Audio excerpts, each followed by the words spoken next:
Good afternoon, everyone. Good afternoon. Notwithstanding what Donald Trump continues to say, the affordability crisis in America is very real. It is a clear and present danger to the economic well-being of working-class Americans, middle-class Americans, and everyday Americans. Donald Trump and Republicans have failed the country when it comes to the economy. Republicans promised that they were going to lower the high cost of living on day one of Donald Trump's presidency. But costs haven't gone down in the United States of America. Costs have gone up under failed Republican policies. Housing costs are out of control. Grocery costs are out of control. Healthcare costs are out of control. Utility bills are out of control. And child care costs are out of control. The affordability crisis in the United States of America is very real. Republicans have failed to lower the high cost of living. And as a result of the Trump tariffs, costs are going up by thousands of dollars per year on everyday Americans. Democrats remain committed to driving down the high cost of living, to fixing our broken healthcare system, and to ensuring that we have immigration enforcement policies in this country that are fair, just, and humane. Republicans have failed America on affordability, on healthcare, on immigration enforcement, and they have failed to make life better for the American people. Questions?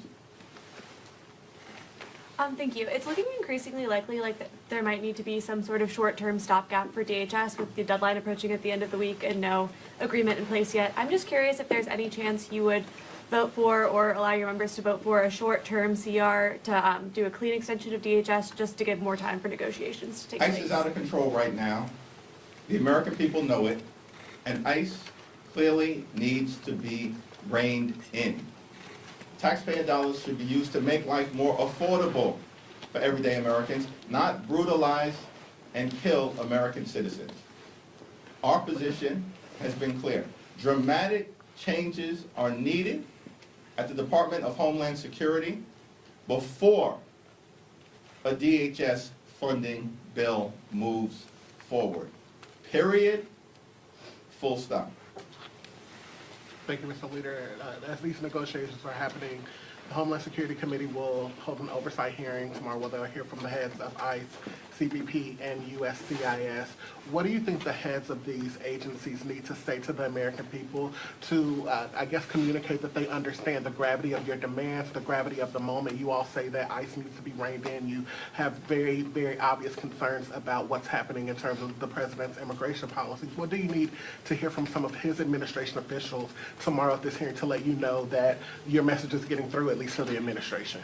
Donald Trump and the administration promised that their immigration enforcement policies were going to target violent felons. They lied to the American people. The Trump administration is not targeting violent felons, they're targeting American citizens, communities throughout this country, and law-abiding immigrant families. The American people know that ICE is completely and totally out of control. They've gone too far and need to be reined in. At the hearing this week, Trump administration officials should apologize to the American people for using their taxpayer dollars to unleash wicked brutality on the American people, and in some cases, kill them in cold blood, like Renee Nicole Good and Alex Preddy.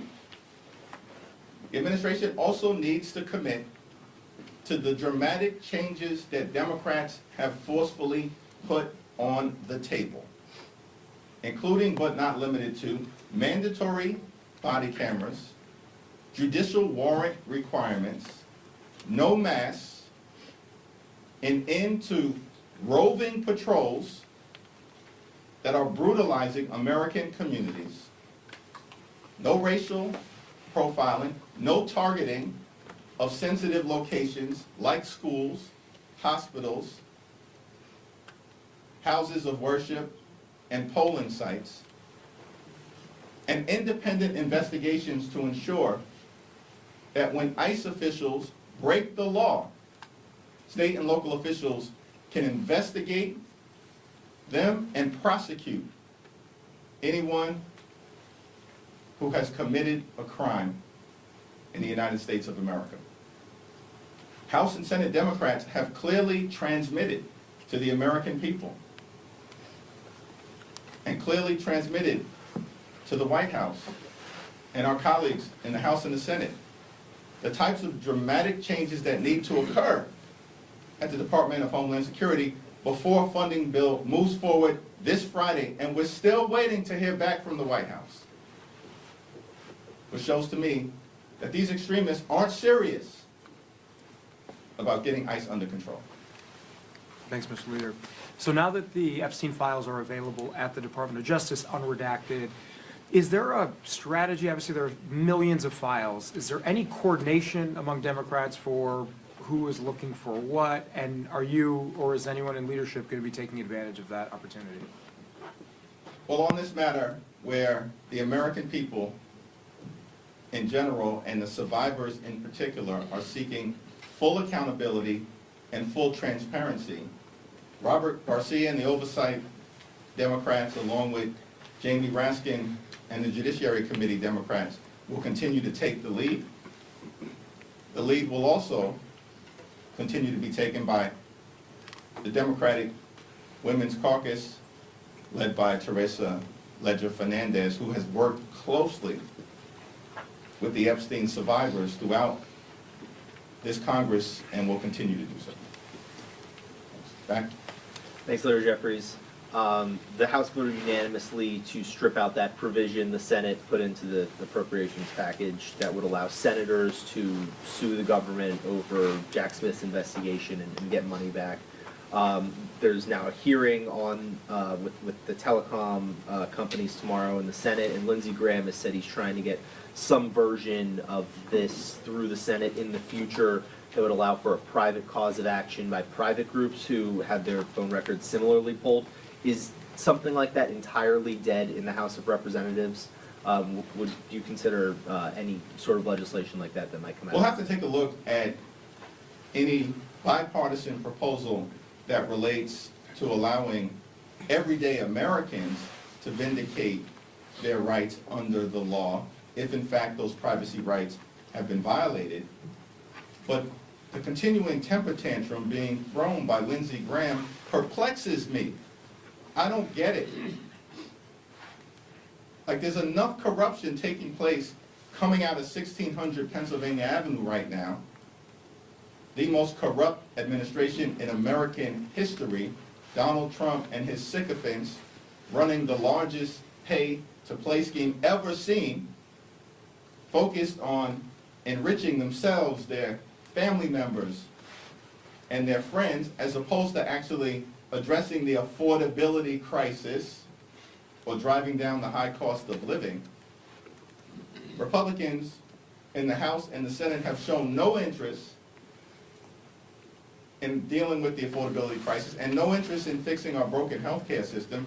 I would suggest that John Thune and others actually pass the straightforward extension of the Affordable Care Act tax credits. Focus on that so we can actually restore affordable health care for tens of millions of Americans who are right now facing dramatically increased health care premiums. In some cases, seeing their premiums increase by $1,000 or $2,000 per month. That's unacceptable here in the wealthiest country in the history of the world, and Senate Republicans have done nothing about it. After House Democrats partnering with 17 House Republicans sent over a month ago a straightforward extension of the Affordable Care Act tax credits. Rosa DeLauro said she would support a funding bill that essentially funds every portion of DHS except for ICE and CBP. A, is that something you would support? And B, if it is, would that not be basically giving up all the rest of the leverage, given that the big beautiful bill funded those two agencies for 4 years?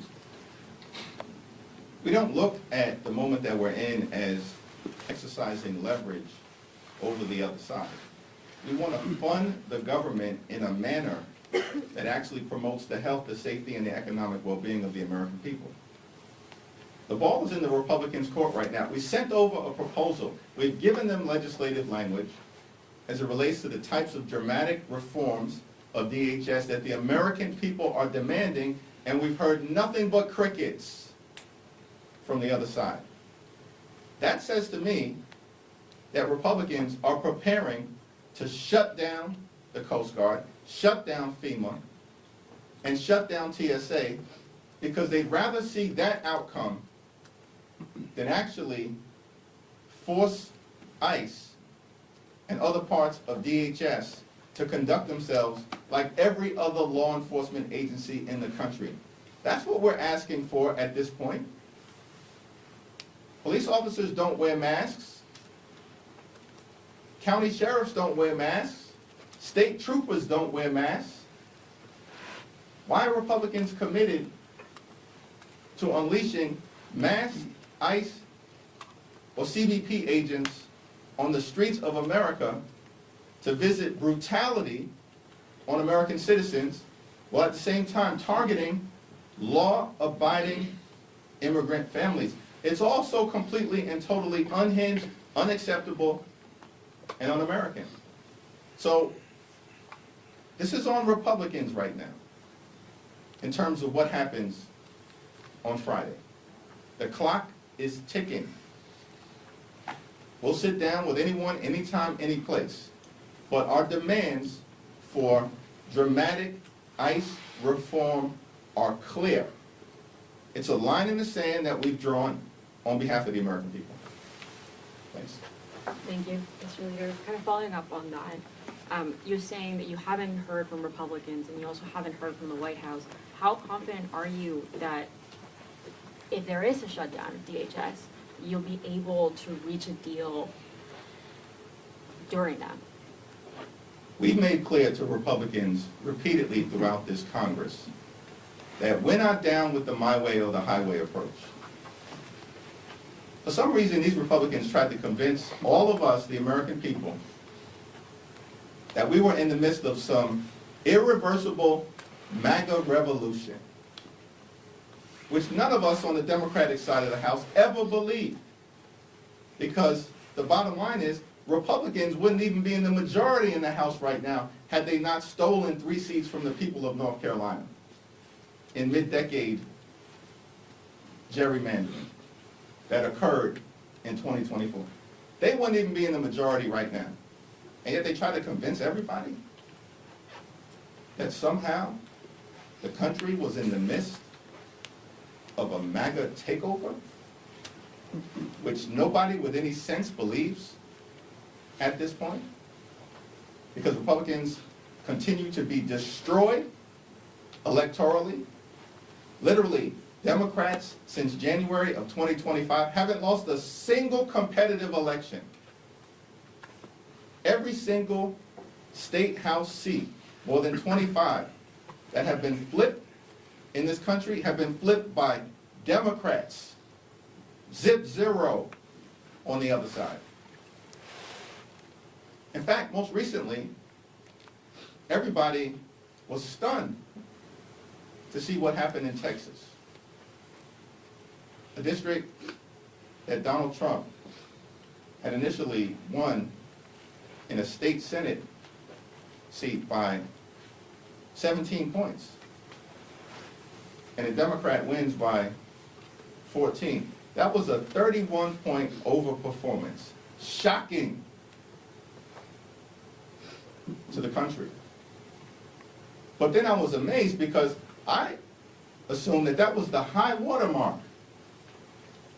A 31-point overperformance in a state Senate district in Texas that's larger than congressional districts until this weekend in Louisiana, which just happens to be the home state of the Speaker of the House and the Majority Leader.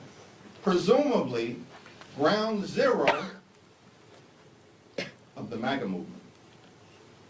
And yet, in a Louisiana State House seat, just on Saturday, that Donald Trump apparently won by 13 points in November of 2024. The Democratic candidate, wait for it, just won by 24 points in Louisiana, the heart of Mike Johnson and Steve Scalise territory. That was a 37-point overperformance, if my math is correct. This is stunning. It's over for these extremists. And so the notion that in the face of Republicans being rejected all across America and Democratic candidates up and down the ballot throughout the country being embraced, the notion that this week Republicans were going to proceed with a my way or the highway approach and act like they have the high ground on any issue, they do not. It's over for these people. Apparently, they're the only ones who haven't come to that conclusion. I think that's a good segue to talk about the Save America Act. First of all, what why are they doing this again? They already passed a version of it. What do you think they're doing with this, and how do you see it relating to Trump's talk about nationalizing elections? Well, Donald Trump clearly wants to nationalize the election because he knows if there's a free and fair election, it's over. Right? The House is gone. Senate majority likely gone as well for these Republican extremists. Because the American people see, as Democrats, we're the only ones actually fighting hard on the issues that matter, to drive down the high cost of living, to fix our broken healthcare system, and to clean up corruption and the mess that Donald Trump and Republican policies have created. Republicans have adopted voter suppression as an electoral strategy. That's what the so-called SAVE Act is all about. And this version is worse than the last version. Because this version, as I understand it, would actually give DHS the power to get voting records from states across the country. Why would these extremists think that's a good idea that we as Democrats are going to accept at this moment in time? We want DHS and ICE, who have been brutally, viciously, and violently targeting everyday Americans, to have more data about the American people? It's outrageous. Something is really wrong with these folks. I think they're trying to lose elections at this point. They're a disaster. They failed. And so the only path forward, we've given a list of 10 demands. Those demands are completely consistent with the values of the American people. And we're waiting for a direct response from Donald Trump, the White House, and Republicans on Capitol Hill. And then we can have a debate, which we are ready to enthusiastically embrace on behalf of the American people. The so-called SAVE Act, a version that's worse than the prior version, is going down. It's not going to pass. If it squeaks by the House, it's dead on arrival in the Senate. They're wasting time. Again, why are Republicans trying to do everything but make life better for the American people? They're focused on nationalizing the election in the 250th anniversary of this great country. Are they unaware of the principle of federalism in America? Traditional Republicans used to embrace federalism. But now that they're part of a cult, they do whatever the cult leader tells them to do. What was your reaction to the results in the New Jersey special primary? I know it's not yet been called, but it seems like progressive candidate Ana Lilia Mejia is going to win that one. It's not yet been called yet, so we're closely monitoring the election results. And then whoever emerges will be prepared to stand by them in the April general election to ensure that a Democrat fills the seat left vacant by Governor Michael Sherrill. Obviously, Democrats are frustrated with how the administration is responding on the Epstein front, but there's also, as you've already hinted at, the DHS fight, the question about affordability and so forth. How do you see Epstein as fitting into a message when it comes to the fall, and how much should we expect it to be part of the message in the fall? Well, we've talked about three core issues. First, of course, leaning in on the economy. Democrats being committed to drive down the high cost of living. America is too expensive right now. Donald Trump has made the affordability crisis worse here in the country, and then continues to say it's a hoax, or that we're not talking about it anymore. The problem is Donald Trump spends all of his time watching state TV as opposed to actually interacting with everyday Americans who know that the affordability crisis is very real. So we're focused on the economy. We're going to continue to focus on fixing our broken healthcare system in an environment where Republicans enacted their one big ugly bill and the largest cut to Medicaid in American history, literally ripping food as well from the mouths of hungry children, seniors, and veterans, taking health care away from more than 14 million people, hospitals, nursing homes, and community-based health clinics closing across America because of Republican policies in that one big ugly bill. And now they continue to refuse to extend the Affordable Care Act tax credits, meaning that tens of millions of Americans are increasingly unable to go see a doctor when they need one. And all of this, of course, was done in that one big ugly bill to enact dramatic tax breaks, big tax breaks for their billionaire donors, while at the same time giving ICE a $75 billion slush fund so they can unleash brutality on the American people. So we're going to continue to point out the fact that Republicans have created a health care crisis, and in part they created that health care crisis so that they could give ICE a slush fund, not to go after violent felons, but to target American citizens, in some cases kill them, and also to violently go after law-abiding immigrant families. All unacceptable. They created a health care crisis. Democrats are committed to fixing our broken health care system. Third, we need to clean up corruption here in the United States of America. In the House, in the Senate, at the Supreme Court, and certainly with the Trump administration. And in that context, the American people are correctly demanding transparency and accountability as it relates to the Epstein files. What is the administration hiding? Who are they trying to protect? These are questions that, of course, led by Robert Garcia, Jamie Raskin, and Teresa Leger Fernandez, House Democrats are going to continue to press forward on, consistent with what the American people are demanding. Thank you, Mr. Leader. You said that the SAVE Act is not going to pass the House, but a vast majority of Americans, including 70% of Democrats, do support having voter ID requirements. So are Democrats on the wrong side of an issue with so much support? What's the path forward for Democrats here? Republicans are clearly on the wrong side of every single issue, which is why they are getting crushed electorally. This is a desperate effort by Republicans to distract. The so-called SAVE Act is not about voter identification, it is about voter suppression. And they have zero credibility on this issue, Republicans, in the same way that they have zero credibility on every other issue, which is why they continue to be routed electorally,